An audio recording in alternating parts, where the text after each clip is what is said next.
Muito antes dos hospitais modernos, eles já faziam operações com precisão sem anestesia, sem antibióticos e sem chances para o erro. Isso realmente acontecia há mais de 4.000 anos. Neste vídeo, você vai descobrir como funcionavam as cirurgias no Egito Antigo, quem eram os médicos, que instrumentos usavam, como tratavam a dor e quais operações já foram encontradas em múmias e esqueletos e muito mais. E se você gosta desse tipo de curiosidade, já sabe, deixe o like e inscreva-se no canal para não perder nenhum conteúdo interessante. Então bora para o vídeo. A medicina no Egito não era apenas espiritual ou baseada em superstições. Séculos antes de Hipócrates nascer, os egípcios já deixavam registros sobre o corpo humano, doenças e cirurgias. Uma das provas é o papiro de Eddin Smith, datado de cerca de 1.600 anos antes de Cristo, mas que provavelmente é cópia de um texto ainda mais antigo, talvez de 3.000 anos antes de Cristo. Esse texto original é atribuído ao Imhotep. Ele é considerado o primeiro tratado médico cirúrgico da história da humanidade. Ali tem descrições objetivas de fraturas, feridas abertas, exames clínicos e até diagnósticos com base em observação. Os médicos egípcios eram conhecidos como SWNW. Esse termo era designado para os médicos clínicos gerais. E também tinha o SAL, que se especializaram no uso da magia. Haviam médicos responsáveis só para tratar olhos, dentes ou intestinos. E alguns desses especialistas também atuavam como cirurgiões. A medicina era tão valorizada que muitos desses profissionais atendiam exclusivamente na corte dos faraós.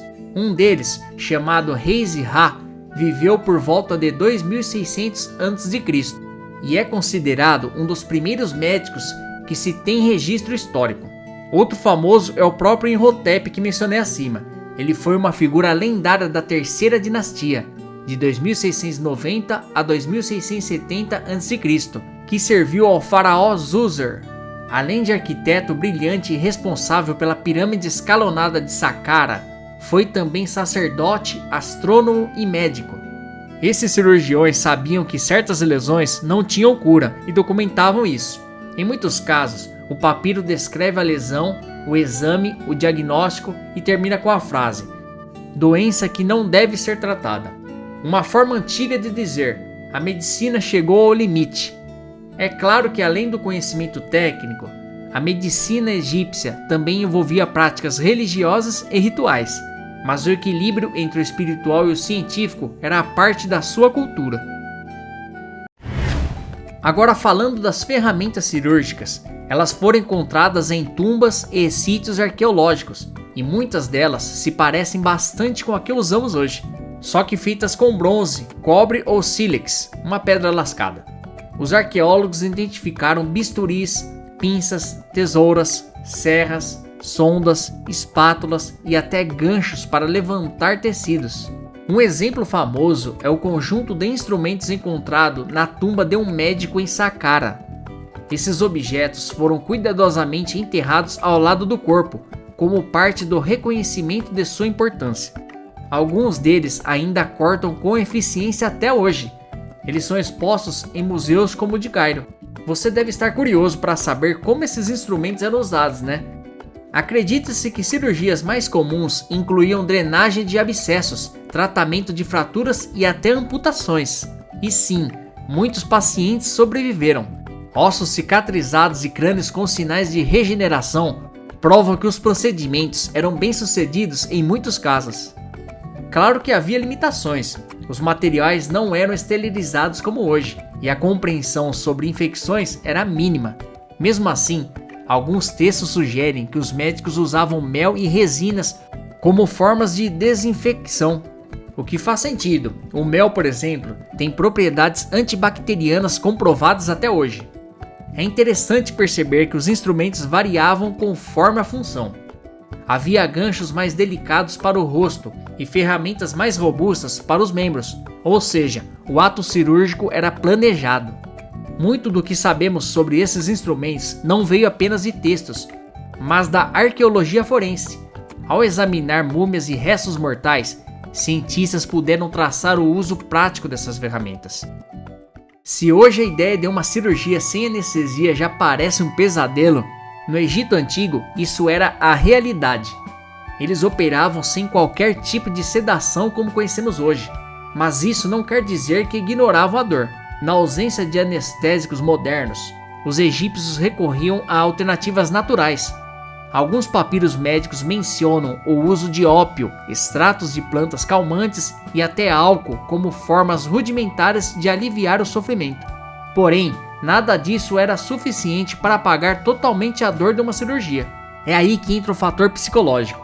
Os procedimentos muitas vezes eram acompanhados de rituais religiosos, cânticos e até incensos.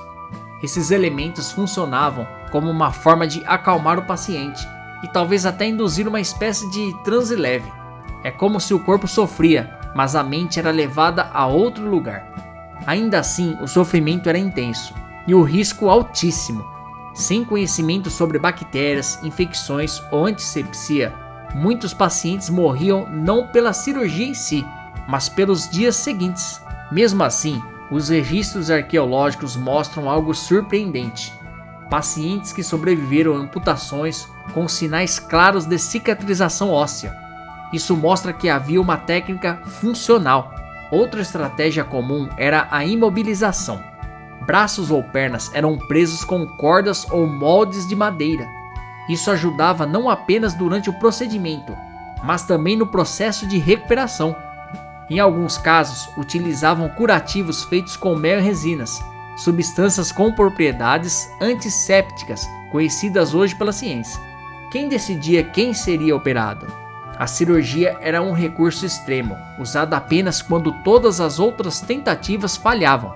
E como os médicos egípcios conheciam bem os limites da medicina de sua época, eles registravam quando uma lesão era intratável.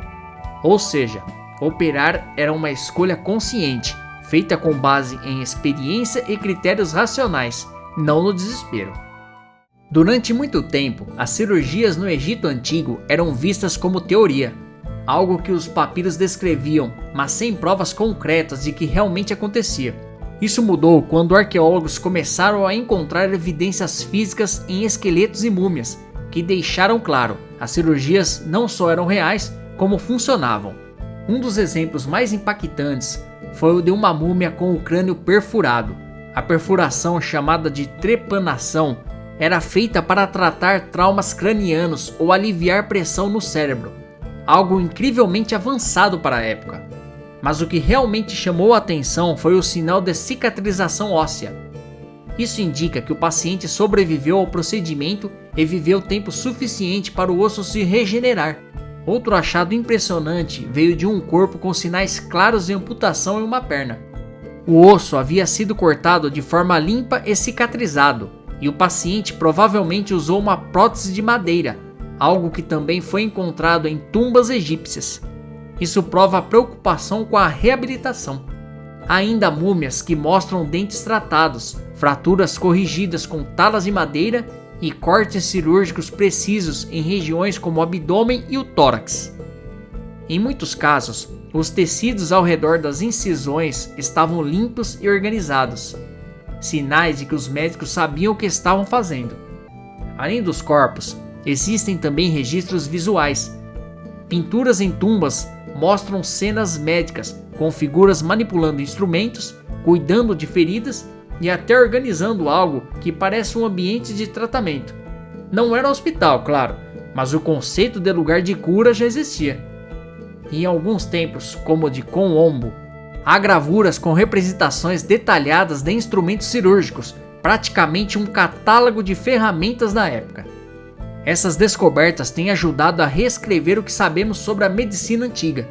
Eles entendiam fraturas, reconheciam quando um ferimento era grave demais e, principalmente, tentavam salvar vidas com o conhecimento que tinham.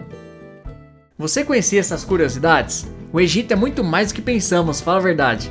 É comum imaginar pirâmides, múmias e faraós cobertos de ouro, mas pensar que sabiam operar, curar, reabilitar e até abrir crânios é demais, né? Espero muito que tenha gostado do vídeo e se gostou, Deixe o like e se inscreva no canal caso não tenha feito no começo do vídeo. Na tela final deixarei mais vídeos interessantes para você. Obrigado e até a próxima!